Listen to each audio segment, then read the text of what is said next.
Welcome into our first carrier update presented by Powerfleet. I'm Tony Mulvey, joined by Donnie Gilbert. Donnie, I see our NTIs kind of stalling out over the past couple weeks. What I've brought up here in yellow up here, this is our NTI, so this is the 7-day rolling average. This also includes the fuel surcharge. Now on the bottom here in blue, I've got our NTI, but I've got the daily index pulled up.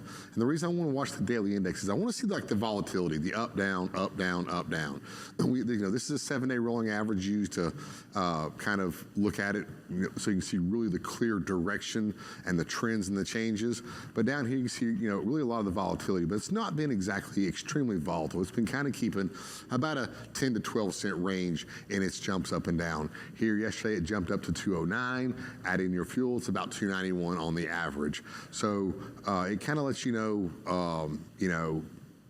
some activity going on. Some markets are changing a little bit, but still overall, you can see a lot of these downward peaks are a little bit further down than the upward peaks, which might kind of give us an indication of what direction we might be actually going. Yeah, I mean, if you look back here, March, April, we talked about it the whole time, this rapid decline in spot rates. And what we see, I mean, you see the volatility, but the whole trend line is still down. And still going down. And really from May 7th through the end of the month, I mean, it kind of flatlined there. As the market kind of, I think you'll talk about it, our rejections, they kind of smoothed out there in the middle of the month. And we're hoping here, we've kind of shifted from a carrier's market to right here, our pricing power index shows a 45, which is starting to get over a little bit to the shipper. Right here, I think they're in a struggle right now between each other.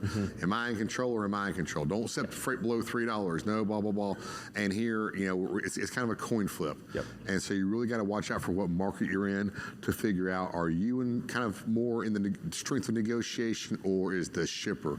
And so as we see this flatten out, I believe we're going to have this struggle through the month of June. But what I'm scared of is after the 4th of July, it's going to start swapping a lot more clearly over to the shippers. Yeah, for sure. Let's pop in here and look at the next chart here. So here's our rejection rate index. I got dry van on your left and reefer rejection rates here if you're facing it on the right.